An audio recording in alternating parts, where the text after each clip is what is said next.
In today's video, I thought I would cover off some classic DJ advice on how to handle requests. Every DJ's most favorite thing in the world, customer requests. Thought this would be pretty timely to drop just because of the time of year that it is. Lots of Christmas parties happening at the moment, especially here in the UK. Probably missed the boat a little bit because they have been going on throughout the whole of December, and I'm aware that I'm literally posting this on Christmas week, but it is good advice nonetheless. Let's get straight into it. Now, the advice I'm going to give you today will be relevant regardless of the type of DJing that you do. So if you're a nightclub DJ, I think this is going to be quite relevant for you. And also if you are a private event or mobile DJ, again, some of the advice that I'm going to give you today will be good for you as well, because I think a lot of it will cross over. However, as we go through, if I've got any tips or advice that are specific to a certain type of DJ, then I will let you know as we go through. So with all of that out of the way, let's get into some of my top tips, my takeaways. This is how I handle requests. And if you don't have a lot of time and you want one key takeaway from this video, it is this: use requests as a guide and a guide only, and always think about the bigger picture. So that person that has come over to you where you're DJing and is asking for a song, yes, they are a customer in the venue that you're DJing in or the event that you're playing at. And of course, you want to get as many customers on that dance floor and keep them there for as long as possible. However, the dilemma comes because there are millions upon millions of tracks out there of all different genres, all different ages, okay? And at the end of the day, everybody's musical taste is going to be slightly different. Now, it might be that that customer has come over and they've requested something really obvious that you're going to play anyway, and that's absolutely fine. However, you need to assess the whole venue and the bigger picture. What is going to be the tracks and the genres of music to keep the majority of the customer base happy, dancing, and in the venue for the longest time possible? And that is what I usually apply to all of my DJ gigs. I do listen to customer requests. I like to see what they want me to play, but I always think of the bigger picture, and I think, is this track going to have mass appeal? Is it suitable for the venue that I'm DJing in? Always think about the bigger picture. And one customer's request might not be suitable for the situation, the time of the night, and also as well for the other customers in the venue. And that's why I always use requests as a guide. That is my number one takeaway for you. So now I've mentioned the top two things that you need to take into account when it comes to playing requests, using requests as a guide and thinking about the bigger picture. Let's delve a little bit deeper into this. What do I mean by this? Well, first and foremost, using requests as a guide hopefully is quite self-explanatory. It simply means that just because a customer has asked you for something does not mean that you have to guarantee to them that you are going to play that request. All right. If it is a suitable request and it is a suitable time to play that request, and it matches the genres of music that you have been booked to play, then by all means, it's a good request. However, just because a customer wants something doesn't mean that you should play it. When you're a DJ, you need to think about the venue, the room that you're playing in, and also the times that you are playing at, okay? So I'll give you an example. You're booked to play a bar from 9 p.m. till 1 in the morning, okay? To start with, the bar is busy with drinkers. They're not really on the dance floor. You're there to really just set the atmosphere of the night. And people will generally move on to the dance floor, but later on, once they've had a few drinks, yes, there is areas for dancing, there is a dance floor, but you know, it's not really the type of place you'd go to dance straight away. Customer comes over fairly early into your set and asks you for drum and bass or hardcore or EDM, something like that. Of course, if you are a good DJ, you are not going to play EDM really early into the night because it's high energy, it's a real kind of dance floor kind of you know, it's the type of music that you dance to. It's not the type of music that you drink to. And if the majority of the customers are stood at the bar or they're sat down or whatever it is, and they are having a few drinks, you're not going to set the right atmosphere by playing that kind of heavier stuff. Sure, play it later if suitable, but you know, this is an example where you really just need to read the room and read the atmosphere. Take that exact same example for, you know, where I say like you're playing earlier on, okay, and you're at a wedding. You're not going to play the big dance floor fillers really early into the night, because to begin with, at weddings, people are normally like catching up with long lost friends, family members, etc., etc., and you need to slowly build the night. Yes, there are weddings that are real party weddings, but you can make that judgment call event by event. Now, in addition to this, when it comes to nightclubs, if you're playing in a multi-room venue, the request you get may not be suitable for the room that you are playing in. For example, I play on a Friday night in a nightclub that has 3 rooms. One of the rooms we play R&B and hip hop. One of the rooms we play party music, cheesy music, sing-along stuff. And my room, I play house and drum and bass. Most of the time when people come and request songs for me, they're not even suitable for my room because people just don't seem to get music policies.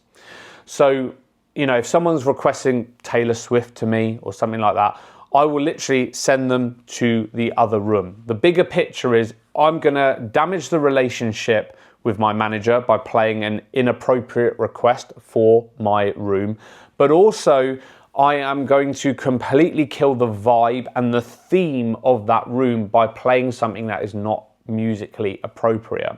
So in these instances, I will simply point the customer in the direction of the other room. I'll just say, look, it's house music room here, go upstairs. Similarly, if I get a request where people are, you know, they want drum and bass and the room has only just opened for business, of course, I'm not going to play drum and bass first off in my set. I want to warm the crowd up. I'm playing slightly slower BPMs to begin with, building up through the night, and then I'll play drum and bass later. Finally, when it comes to nightclubs, you also need to think about the actual venue itself that you're playing in. Yes, you might have multiple rooms, but also think about the type of environment. What I mean by this is, for example, me, I play a dance music room or house music led room with a bit of drum and bass, okay? But I am still in a high street nightclub. That means that, broadly speaking, I need to be playing stuff that the majority of the crowd are going to know and are going to like. It's a commercial led venue when it comes to music, okay? It doesn't mean just because a room is house music led that you can smash out the most underground set that you're going to hear on the terrace of DC10 out in Ibiza. So you need to think about the environment that you are in. If you have been booked specifically for playing an underground set, then of course play it, but you do need to think about the venue. If you are a mobile DJ or a private event DJ, one final thing to take into account is the client that is paying you at the end of the night. Think about them. Ultimately, you want to be paid at the end of the night, okay? Think about, is this a track that my client is going to mind me playing? When you do weddings, parties, some corporate events, the likeliness is that your client has kind of told you or given you a bit of an idea of the types of musical genres that they like, and also as well potentially given you a playlist. And on that playlist it might have some artists or some tracks that they definitely don't want to hear, or some themes of music that they don't want to hear, but alongside with that also has music that they do want to hear. So do think about your client as well. Okay, so you're following my approach now, you're using the requests as a guide, and you're also thinking about the bigger picture, whether that be the client, the venue, the room you're working in. So that's all done.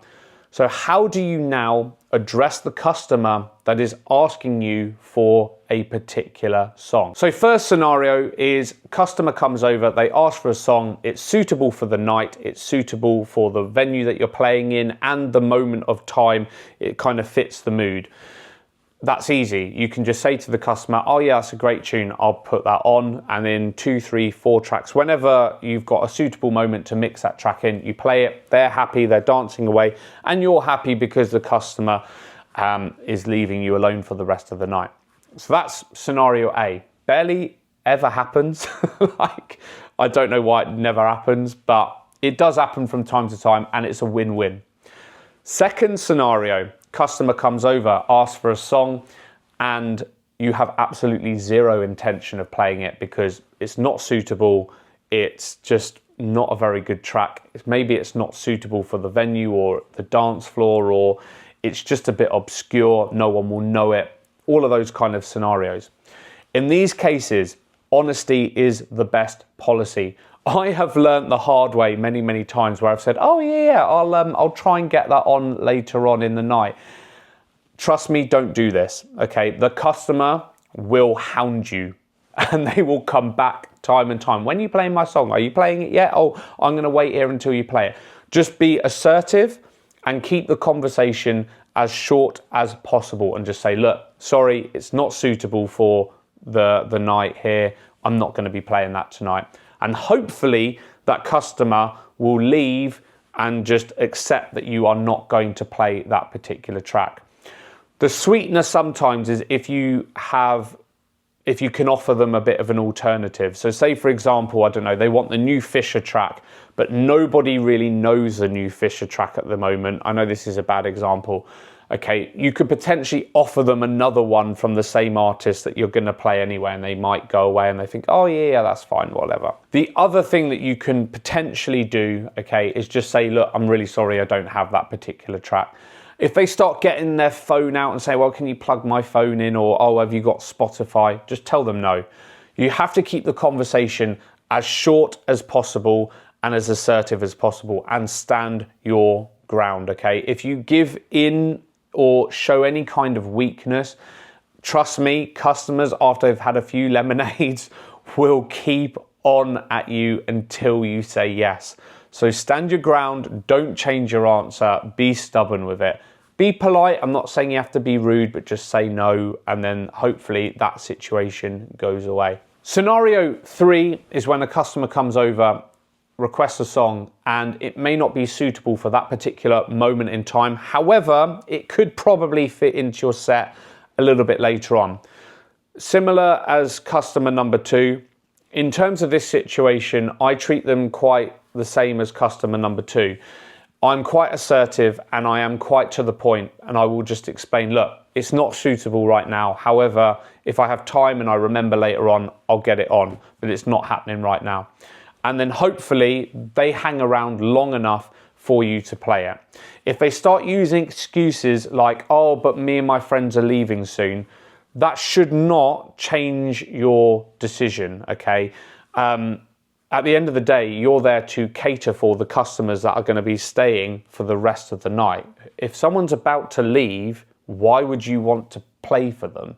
Like, that's absolutely ridiculous. And I've heard that excuse many, many times, and I don't actually understand why people say it, because ultimately you don't really want people to leave, and the people that do leave, you're not going to be playing for them, you're playing for everybody else. When playing requests, I would say it is very, very important that you do not, okay, disrupt the flow of your night. Your night needs to make musical sense. And so if you have a customer coming over and wants drum and bass, and then you've got another customer coming over and they want house music, and then you have another one coming over and they want a sing-along track, there is nothing worse than just playing the drum and bass track, playing the house track, and then playing the sing-along track, okay?